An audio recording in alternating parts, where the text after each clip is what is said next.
ఇంకా ఒక గంట ముందు ఒక వార్త వైరల్ అవుతుంది. అదేంటంటే నిజమైన అసలు దొంగ దొరికాడు అని చెప్తున్నారు. బట్ ఇంకా అనౌన్స్ అయితే చేయట్లేదు. పోలీస్ విచారణలో ఉన్నాడు.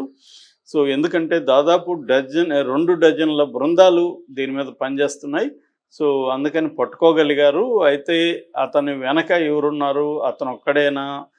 ఎందుకు సైఫ్ అలీ ఖాన్ ఇంటిని టార్గెట్ చేశాడు? ఓన్లీ డబ్బుల కోసమేనా? లేకపోతే పిల్లవాళ్ళని ఏమన్నా కిడ్నాప్ చేద్దాం అనుకున్నారా? లేకపోతే ఏదన్నా హత్యాయత్నమా? దీని వెనక ఏమన్నా అండర్ వరల్డ్ గానీ ఎవరైనా ఉన్నారా? ఈ విషయాలన్నీ విచారించినాక గానీ ఎందుకంటే ఒకసారి అనౌన్స్ చేసినాక కోర్టుకి పెట్టాలి 24 అవర్స్‌లో. అందుకని పోలీసులు కూడా మామూలుగా ఏం చేస్తుంటారంటే ఫస్ట్ అనౌన్స్ చేయరు వాళ్ళు. ఎందుకంటే మ్యాక్సిమం అతని దగ్గర రాబట్టుకోవడానికి ట్రై చేస్తారు. అవన్నీ అయినాక ఎప్పుడు అనౌన్స్ చేయాలనేది ఒక ప్లాన్ ప్రకారం వాళ్ళు అనౌన్స్ చేస్తారు. ఎందుకంటే ఇతను వెనక ఎవరైనా ఉంటే ఇతన్ని దొరికాడని అనౌన్స్ చేస్తే వాళ్ళు అలర్ట్ అయ్యే అవకాశం ఉంది. అందుకని ఇవన్నీ చూసుకొని ఇతను వెనక ఎవరైనా ఉంటే వాళ్ళని కూడా పట్టుకోవడానికి ప్లాన్ చేసుకొని తర్వాత మాత్రం అనౌన్స్ చేస్తుంది. ఇది రెగ్యులర్గా పోలీసు ఇన్వెస్టిగేషన్లో మనకి కనబడే మోడస్ ఆపరెండి. సో అలాగా ఇప్పుడు అతను దొరికాడని చెప్తున్నారు కానీ ఇంకా బయటకైతే వార్తలు అఫ్సెల్గా రాలేదు. కానీ ఒక పుకారు అయితే బయలుదేరింది. ఎందుకంటే 2 డజన్ల బృందాలు పనిచేస్తున్నాయి. ముఖ్యంగా crime branch, crime intelligence, local Bandra police station ఇలాగా అందరూ పనిచేస్తున్నారు కాబట్టి అతను పట్టుకోవడం పెద్ద కష్టం కాదు. ఆల్రెడీ సీసీటీవీ ఫుటేజ్లో అంతకు కొన్ని గంటల ముందే అతని ఇంట్లోకి ప్రవేశించి మెట్ల మీద వెళ్తున్న వీడియో కూడా ఇప్పుడు వైరల్ అవుతుంది. అందులో కూడా అతను ముఖాన్ని గుట్ట కట్టుకొని బ్యాగ్ తగిలించుకొని వెళ్తున్నాడు. సో అంటే క్లియర్గా అతను ప్రొఫెషనల్గా ఉన్నట్టుగా అర్థమవుతుంది. దొంగ కావచ్చు లేదా కిల్లర్ కావచ్చు, ఇంకా మనకి బయటకైతే రాలేదు. ఇప్పటి వరకైతే దొంగతనం అనేది చెప్తున్నారు. అతను దొరికితే కానీ నిజంగా దొంగతనానికి వచ్చాడా లేకపోతే చంపడానికి వచ్చాడా, ముఖ్యంగా బాబుని చంపడానికి వచ్చాడని కూడా ఒక వార్త వైరల్ అవుతుంది. సో మామూలుగానేది ఏమంటే పెద్ద స్థాయి వాళ్ళ ఇళ్లలో మన చిన్న ఇళ్లలో లాగా పిల్లలందరూ ఒక దగ్గర పడుకోవడం అట్లా ఉండదు. ఇక్కడ ఏంటంటే నాని ఉంటుంది. అలాగే ఆ టైంకి కరీనా కూడా లేదని చెప్తున్నారు. దాని తర్వాత వాళ్ళ పెద్ద భార్య కొడుకు అంటే ముందు భార్య కొడుకు అమృతా సింగ్ ఆయన 1999లో పెళ్లి చేసుకున్నాడు. వాళ్ళకి 2 పిల్లలు, సారా అలీ ఖాన్ అండ్ ఇబ్రాహీం అలీ ఖాన్. ఇబ్రాహీం అలీ ఖాన్ని ఫోన్ చేసి పిలిపించారని చెప్తున్నారు. అతను వచ్చిన తర్వాత వీళ్ళ ఆటోని పిలిచారని. ఇప్పుడు ఆటో అతని పేరు భజన్ సింగ్ రాణా. అతను ఏం చెప్తున్నా అంటే నేను లింకిన్ రోడ్లో గుండా వెళ్తూ ఉన్నాను.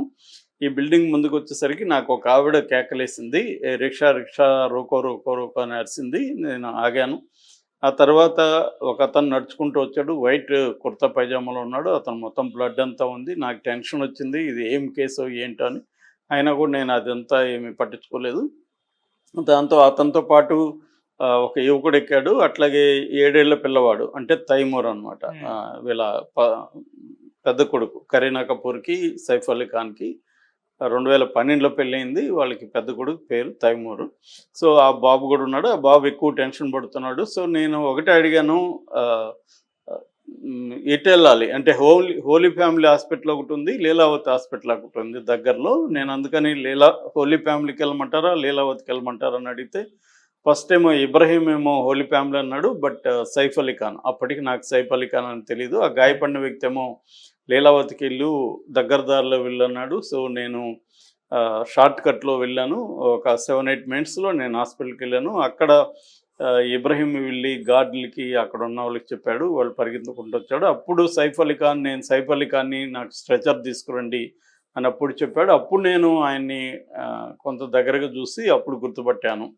సో ఇది అతను చెప్పాడు. ఎందుకంటే అతను ఇప్పుడు సేవియర్ లాగా అభిమానులంతా కూడా చూస్తున్నాడు. అతను కానీ అంటే గాయపడినాడు మనకెందుకులే అని కానీ వెళ్ళిపోయినంటే ఇబ్బంది అయిండేది, లేట్ అయిండేది.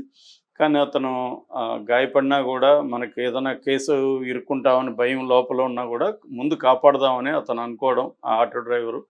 రెండోది అతనికి ఆ ఏరియా మీద పట్టుండడం వల్ల షార్ట్ కట్లో తీసుకెళ్ళడం. ఆ టైంలో ట్రాఫిక్ కూడా లేదు కాబట్టి మ్యాక్సిమం అది 1.5 కిలోమీటర్ ఎంతో ఉంది.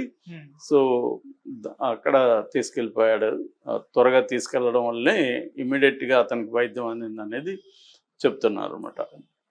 సో ఒక వార్త ఏమొస్తుందంటే సైఫ్ అలీ ఖాన్కి విపరీతంగా ఆస్తులు ఉన్నాయి. ఆయన సొంతంగా సంపాదించిందే 1,180 కోట్లు ఉంది. అట్లాగే వాళ్ళ నాన్న మన్సూర్ అలీ ఖాన్ పటౌడి, వాళ్ళ అమ్మ షర్మిల ఠాగూర్, నిన్న కూడా చెప్పాను నేను. సో ఈ మన్సూర్ అలీ ఖాన్ పటౌడి అనేది పటౌడీల జమీందార్ ఫ్యామిలీ. హర్యానాలో వాళ్ళకి ఒక పెద్ద బిల్డింగ్ ఉంది, దాదాపు 150 గదులు, 10 ఎకరాల విస్తీర్ణంలో అది ఉంది. ఆ భవనమే 800 కోట్లు చేస్తుంది. అట్లాగే వాళ్ళకి హైదరాబాదు, ముంబై, మిగతా చోట్ల కూడా ఆస్తులు ఉన్నాయి. ఇవన్నీ కలుపుకుంటే దాదాపు సైఫ్ అలీ ఖాన్కి ఒక 5,000 కోట్ల వరకు ఆస్తులు ఉన్నాయి.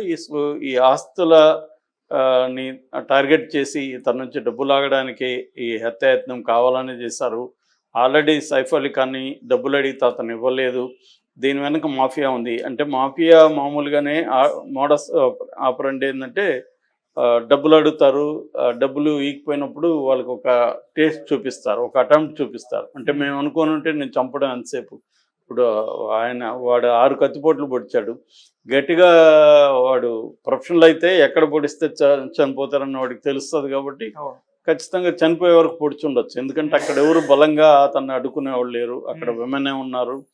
సో కాబట్టి మేము చంపదలుచుకుంటే నేను చంపు ఉండేవాళ్ళం అని ఒక బెదిరింపు కోసమే ఇలా చేశారా అన్న ఇది కూడా వైరల్ అవుతుంది. అందుకని మనకి ఈ కేసులోకి ప్రముఖ ఎన్కౌంటర్ స్పెషలిస్ట్, దాదాపు 80 మందికి పైన చంపిన దయానాయక్ క్రైమ్ బ్రాంచ్ తరఫున చూస్తున్నట్టుగా కూడా వార్తలు వచ్చాయి.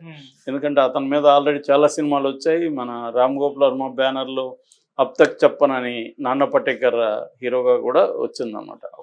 సో ఈ ఓవరాల్గా ఇంకా దీనికి సంబంధించిన అనేక వివరాలు అయితే బయటికి రావాల్సి ఉంది. ఏదేమైనా ఇప్పటికైతే మనకు అందుతున్న సమాచారం ప్రకారం ఈ డీటెయిల్స్ ఉన్నాయి. ఇంకా అసలు అతను ఎవరు